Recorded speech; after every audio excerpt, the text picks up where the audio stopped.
Welcome to the Cybersecurity Management module. Today we're going to go over some of the activities required for our Cybersecurity Management section. If we go down to the bottom to the activities section here, we'll be going over the first part, Part A, or Activity 1, which is cyberwaves. And then in another video, we will do Activity 2, which is quality assurance and updates. But let's go ahead and start with cyberwaves. There's a couple of tricky little activities here, which I'm here to help you with.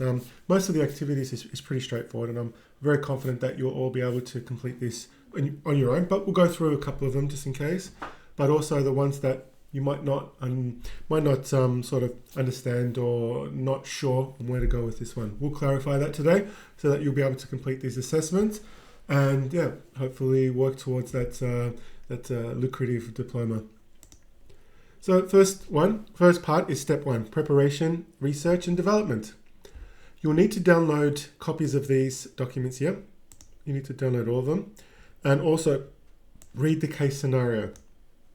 The case scenario contains information about the simulation and what you need to complete to have all of these assessments marked as complete, which will go towards your diploma. Now, the first couple of questions, in particular, the first, I think the first one is pretty straightforward. Question 1 is really straightforward. It's just the answer is pretty much in the answers in the question really. Use information being given, read through and answer the question below. What are the organization's initial needs? I mean, obviously they want to enhance the security framework. Question 2, what is the main objectives? And you can find this information. It will be in this section right here.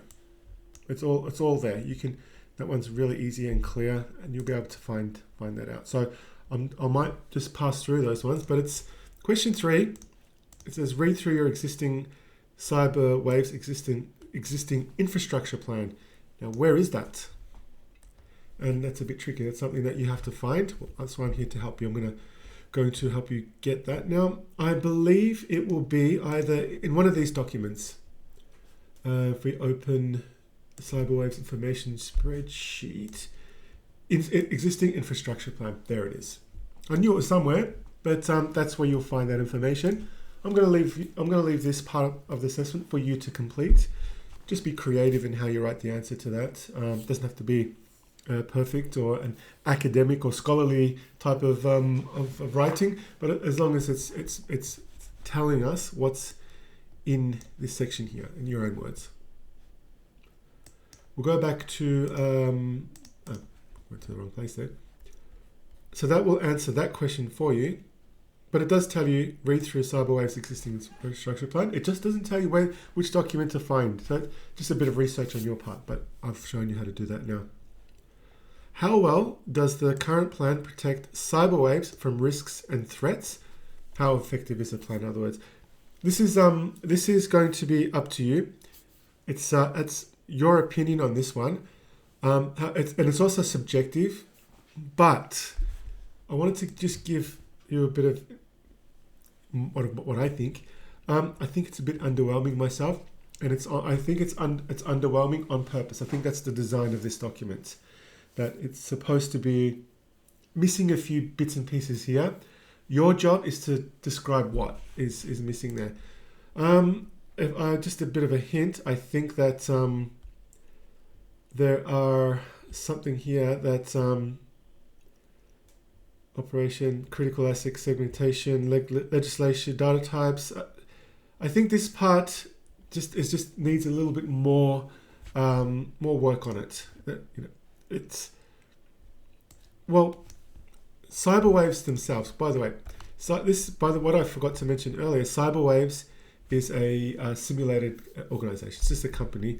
But what they're saying here is that Cyberwaves acknowledges that its current security measures are inadequate. So, there's the answer there. So even they are saying that's inadequate. So it's not just really subjective. They're actually saying that. So we'll go by that. So why does cyberwaves need protection? What's the main reason? Well, because they know that they're a bit behind. They need a little bit more work to do on their security policies and their security protection. I mean, they really want to protect their finance, healthcare, and energy data. If you read up all this introduction here and all the attached documents, you'll find the reasons why. So we've gone through that. So how well does CyberWave's current plan live up to current industry environment? Okay, now what does that mean by current industry environment? There are a couple of existing frameworks out there. The one that I'd recommend that you look at is the CIS benchmarks. Now these benchmarks, and we'll have a quick look at this, contains information on how to strengthen your cybersecurity posture, like how to strengthen your software, your Windows 10, Linux, Red Hat server, things like that, Mac OS, Cisco routers and switches. It gives you advice on how to make sure that all your devices are nice and safe and set and can have a really good cybersecurity posture behind them. So use that as supporting evidence for the claim that this at the moment, our current posture, our current plan is not living up to the CIS or the CIS benchmarks. You could say, for example, that the passwords don't meet the complexity requirements of the CIS benchmarks, and you can use that as an evidence to say to cyberwaves in this scenario, hey, look, guys, cyberwaves, people, your password policy is terrible. It does not meet the benchmarks of CIS benchmarks. So that's where I would go. But you can use anything else. You can use whatever you like. There are other benchmarks. There's the ISO benchmarks. There's so many out there. You could use Microsoft or Cisco's personal, their own benchmarks that they have. It's up to you. Look for the organization's needs and their current protection plan. So what are the gaps in the current plan that need to be improved? If you look through these documents, and it's a really good idea to read through them. These ones, the policy, procedures, information style, and all this kind of. I've extracted from these documents that there's poor access control, very poor password policy, no firewall solutions, and irregular monitoring. Just to name 4. There are many more than that. So as you read through the documents, just be aware. Just make sure that you're thinking, well, that's not great. Where's the education? Where's the training? Where are the role-based access control systems? Why does everyone have administration privileges? Where are the firewalls? Where are the protections? Where's the multi-factor authentication? Why don't we have Cloudflare looking after our network? So I could go on and on and on. I could spend ages. And to be honest, every organization, I'd say this, even a bank, any organization, even the government, I would go to them and I would pick on them. I'd find ways to improve. It's just the nature of our business. We're always looking for ways of improving an organization.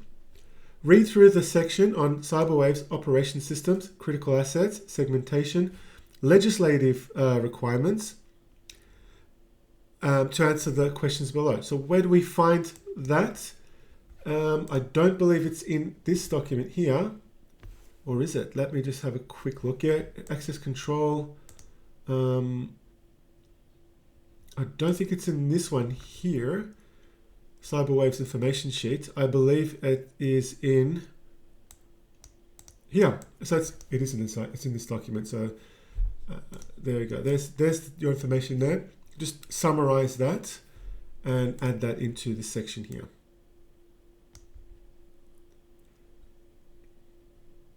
I think CyberWaves uses a cloud-based data, so they store the data on something like AWS or Azure cloud services, where they, something like it could be OneDrive, it could be something anywhere they store information on the cloud. List out CyberWaves critical assets. I think, where do we find the critical assets? We might have to. Oh, there it is, right there. So there's your answers there. You just put that into that section, and there you go, easy done. Explain this, how segmentation is used in CyberWaves. Well, segmentation, it's right there. Nice and easy. This is an assessment that's easy to follow. Next one is, according to the data that CyberWaves handles, what legislative requirements do they need to ensure they adhere to? There we go. You can use that. You can go out and find some more legislative schemes if you like. If you just want to add a little bit more to the answer, you certainly can, but that's certainly enough. List out the data types to be included in the CyberWaves security architecture. I believe the data types is somewhere here. There we go. Pretty cool. Determine the level of protection that CyberWaves needs. Now that you have answered the above questions, you will have an understanding of what security is required. So we know what the assets are. We know what the gaps are. We know how the data is segmented, the infrastructure is segmented. We know what the critical assets are. All right, let's put that together and make a decision on what you think is the risk and vulnerability at the moment. Is it high? Is it low? In my opinion, it's a very high risk, but you might have a different answer. And I actually encourage you to have a different answer if you like. No real right or wrong answer. It's subjective. It's in your opinion, but it's the way that you present. That's the important part. What types of security features should be implemented in CyberWaves? I think, what security features would I implement? Because of the poor access control, I'd use an RBAC model. And what RBAC model means is a role-based access control, which means I'm going to give the users of the organization, I'm going to group them into their roles. So if I've got, say, sales team, I'm going to give them resources and privileges only for what they need to do in their job as a salesperson. If I have a group of team members in a call center, they just pick up phones and do cold calls or people call them for assistance, then they will be put into a group that has resources and privileges just for what they need. No one needs administration or root privileges in the system. No one in the organization, not even the CEO needs that level. In fact, in my opinion, my advice is don't give the CEOs administration level. Put them in a group and only give them, the C-level, CEO, CISO, the staff, the other board members. I'd only give them access to files and privileges only for what they need. I wouldn't even give them access to the secretary's files if they don't need to. That's how stringent we need to be. Poor password policies. My advice is to only use complex passwords. There's no firewalls, which is insane. We definitely need some sort of firewall, and the logs is just terrible. This is just a couple. There's only I've mentioned 4 here. There are hundreds and hundreds and hundreds. And again, the CIS benchmark. We could just go to town on this. We could speak for hours and hours and hours, and not even cover what I would like to cover. To be honest, there's a lot more to that. There's a huge amount. In fact, I'm trying to find that one of these documents, because to get access to these, you have to sign up, and you have to put your email and telephone number. I did download some elsewhere, and I'm just trying to find them for you so they can have a quick look at it now. And I've managed to find one, and this is a document that you can download off that website. It's a guide to CIS controls, and it's a lot of information here, but it's some cool things like data protection, inventory control, really important things, access control management. If I click on that, it tells me, it gives me information about procedures, MFA, multi-factor authentication.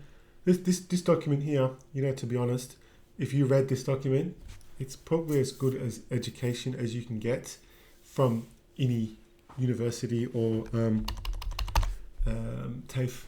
But the only thing is it's good to learn the basics first before you read this document, but this is unbelievable information. So I highly recommend that you all go to this website and download the benchmark. You can also download the individual benchmarks for the different operating systems and technologies out there. There's Windows, there's Microsoft 365, SQL Server. So if you go even desktop, you have Windows 10, Enterprise, that works. Got quite a lot, lots of information. So question 14, are there additional training and perimeters that should be considered? Absolutely. In my opinion, and I'm biased on this, is that there should be extra training and education, most certainly. That's what I would do as an extra.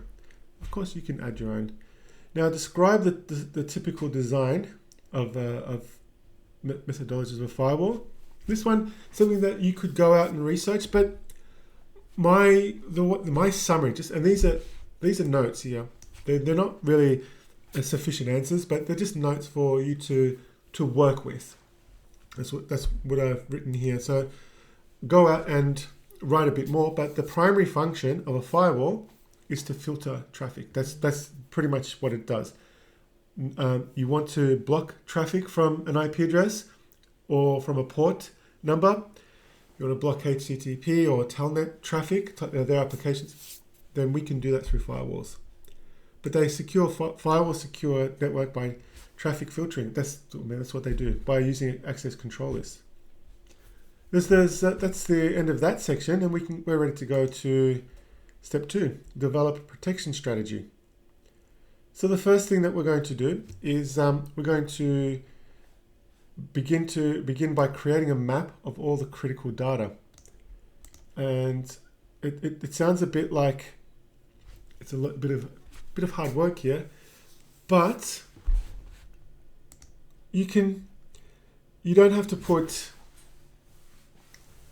You don't actually have to draw a map, but you can list categories of sensitive information. So I wrote this list here.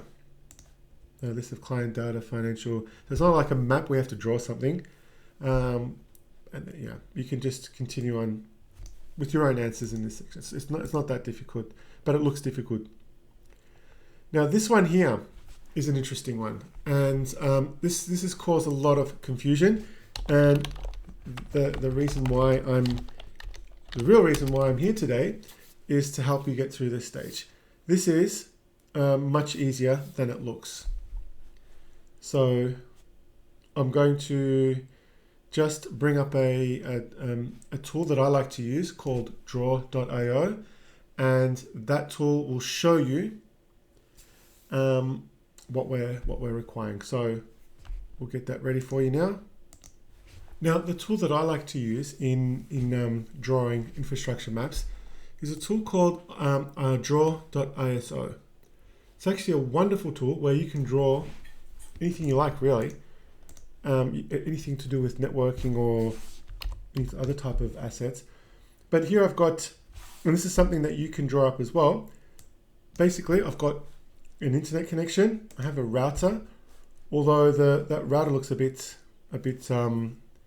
not that happy actually. I might for some reason I'll just update that live. It's a bit. Now that's a bit better. Not sure what happened there, but fixing it live for you right now. And that switch looks a bit sick. We'll replace it with the one that looks a bit better. But essentially, just you're drawing a map, a network diagram, and what you need to do is, where are you going to have password? We're going to put your password policies. I might put one on router there. There, maybe on the service, the database is Active Directory, file server. A diagram like this, and just take a screenshot and submit it. That's all you need to do for this assessment. Okay, so something like that. And wrong one. And then drop that file in there. You might like here, for example, you got your laptop there. I might write something a little bit extra saying, you know, password required here to access resources or to log on. Access here, required here to log on to network. So, yeah, something like that. So that's you know, your computer there. There's one, you got your laptop there. There we go. You can make it a little bit nice, a little bit neater and tidier, but that's more than sufficient. That will get you a mark that's complete. Then you do create a security policy that outlines the access control clearance procedure. Now this one, I've created something like this, a policy like this one here, but this one's up to you. Okay. So, you know, if you want to pause the screen and take screenshots, to have a look at that. But this is just an idea. I recommend that. I might just. I don't know. Not sure what that is. Kind of what that's what's supposed to say. But you can take screenshots or make your own. It's completely up to you how you want to write this. This is your design. Contingency plan.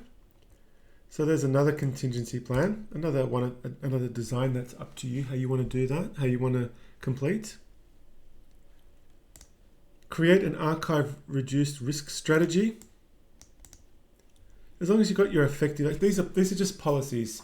You can go and go to Google and find out how to write effective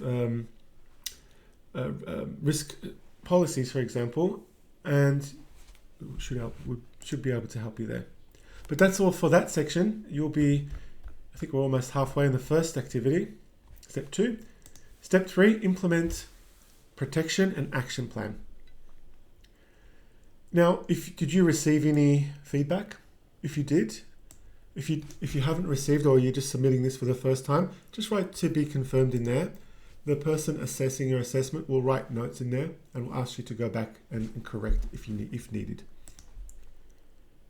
Make it complete. Now, this is where a little bit of fun happening here. Now we're going to have a bit of fun, hands-on activity.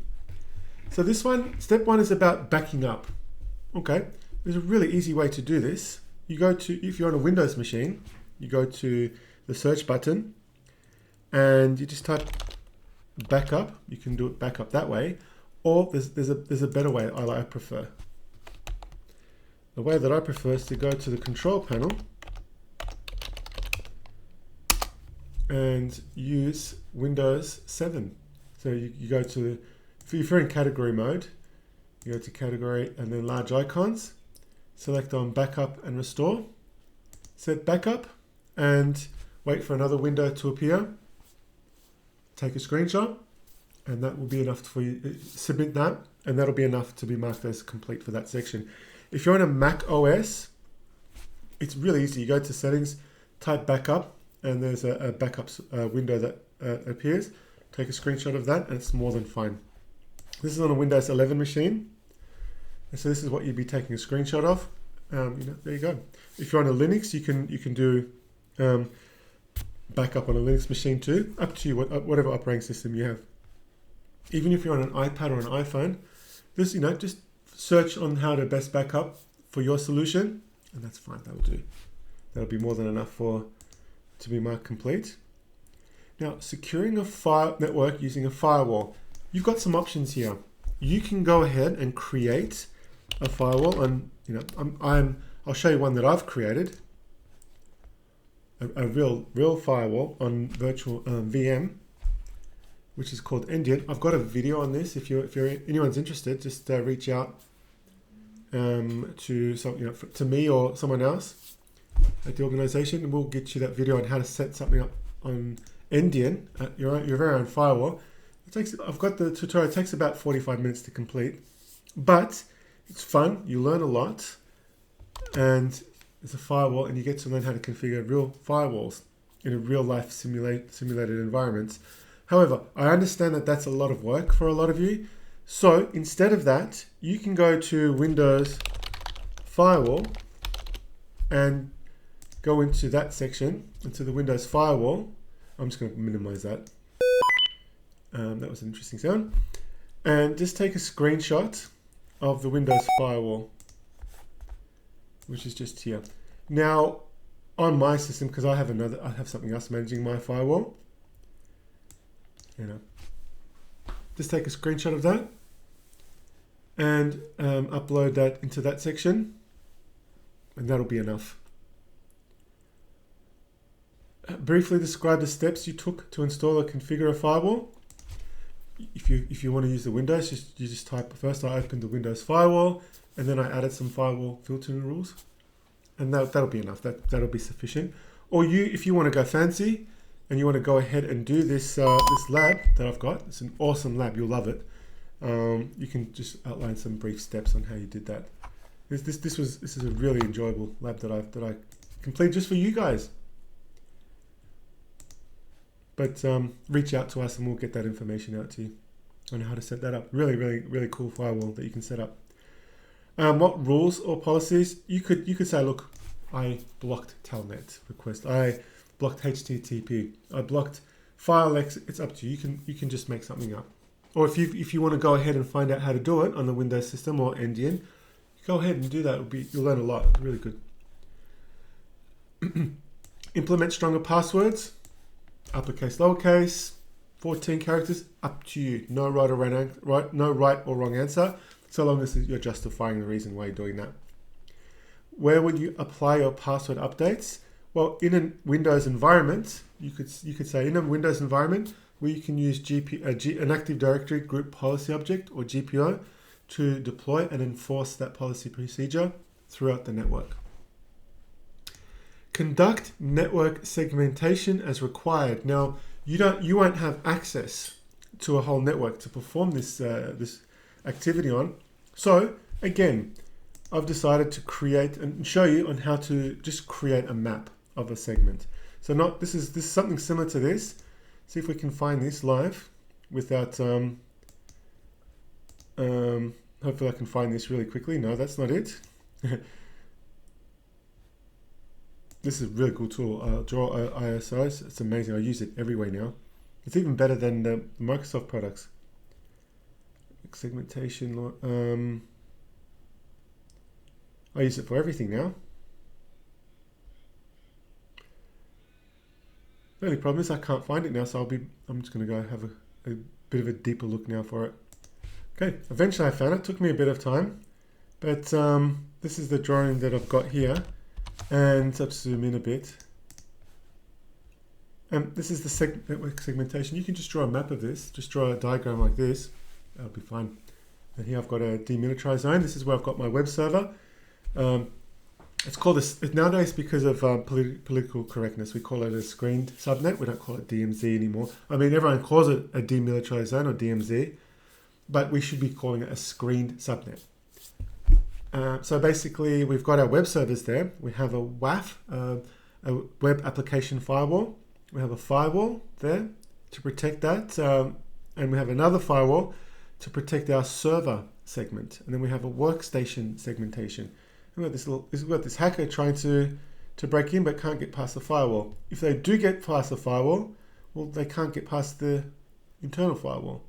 If they do somehow get in there, maybe we can trick them, send them to a honeypot where they can go around and get stuck in there, and they think they're getting information, but we're tricking them. There's a bit of espionage here, a bit of spy versus spy kind of thing. It's pretty cool. Honeypots, look into it. It's a lot of fun, and we get to see how the hackers, what tools they use, how they do their hacks. Really awesome. And yeah, so we've got our server network, and we have our SIEM, our Splunk, where all our logs are sent out to, so we can monitor the whole infrastructure. Something like that, take a screenshot or save it as a PDF, whatever you like, and add that to this section here. Conduct the network segmentation as required. So yeah, add that, and that's it. That's it for that one. It's really cool. describe the steps you implemented. So in this section, describe what I've just talked about now.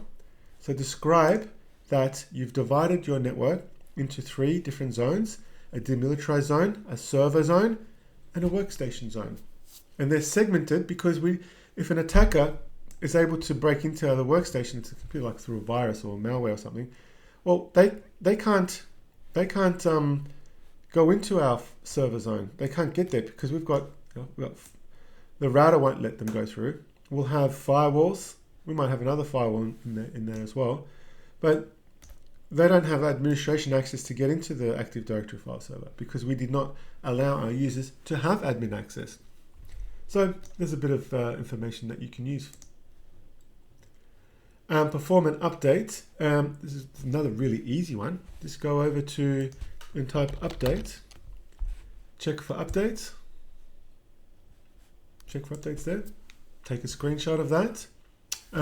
Mac is even easier. You just search for updates, and it's really that easy. Not a difficult task. If you're on a Linux machine, you can do a sudo apt install update if you like as well. It's fine. And that's it for that section. Nice, not that difficult, right? It looked a bit hard from the beginning, but it's really not that challenging. And then finally, step 4, deploy, test, and evaluate. So step 1, take the system live, test it, determine if additional security. So again, this is all simulated. You don't actually go out and do this. You don't need to buy machines or virtual machines or anything like that to set up. It's up to you what you want to write in here. It's just like a play, just playing around. Did everything operate as expected? You could say, no, it's a catastrophe. Nothing works. If you want to have a bit of fun, you can. But me, I got more important things to do at the moment, so I'll just say, yep, everything operated within expected parameters. And that's just my way of saying, yeah, that's cool. No worries.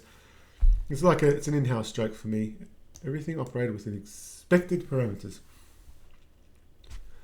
Write a couple of suggestions. Adding MFA, increasing password length, up to you. Putting fingerprint readers, whatever you like. There's no right or wrong answers. Just make it interesting, I guess. What will be the impact? Well, hopefully, we'll have less success for attackers. Attackers won't have as much success as they did before. But there is a negative impact. Any change that we have in the system, like if I tell everyone, change your passwords now, everyone's going to go, oh, no, not again. You will have people who resist change, and that's normal.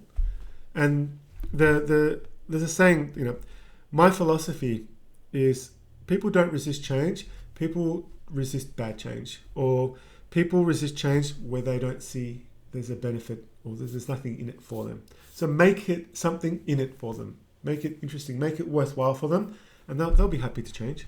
Like, for example, if you say, look, I'll give you $1 million, that'll change your life, right? People will jump and they'll be loving that change. Or if you say, okay, well, look, we're going to decrease your salary, but we're going to give you 50% more work. That's the change. Of course, people are not going to like that change. Make it justify the change to people. They'll be happy. Oh, well, this password's going to protect your system, but guess what? I'm going to help you with that password. How about I'll give you some ideas in the password, make it a phrase, make it something interesting and memorable. You don't have to worry about memorizing a password ever again. List 2 potential difficulties that implementing this change. Yeah, well, there's employee resistance, as just mentioned. Technical issues. For example, if we're implementing firewalls, we'll need to train our staff on how to operate those firewalls, or we'll need to get a third party to come in and look after that. Resource limitations. We might not have enough money for all of these new tools. We need to upgrade our system with additional RAM. If we're going to add security infrastructure, it's going to put a bit of stress on our existing hardware. So we might need to increase it. So, there's some negative impacts and some difficulties, but overall, it's definitely worthwhile increasing your cybersecurity. But that is all for today. Thank you very much for viewing. Please reach out if you need any assistance. You can contact me directly, or contact your contact at Equinum College, and someone will come out and direct you to me if you need to. I'm more than willing to help. I can help you with any questions that you have. But thanks for watching, and hope to see you soon in the next video.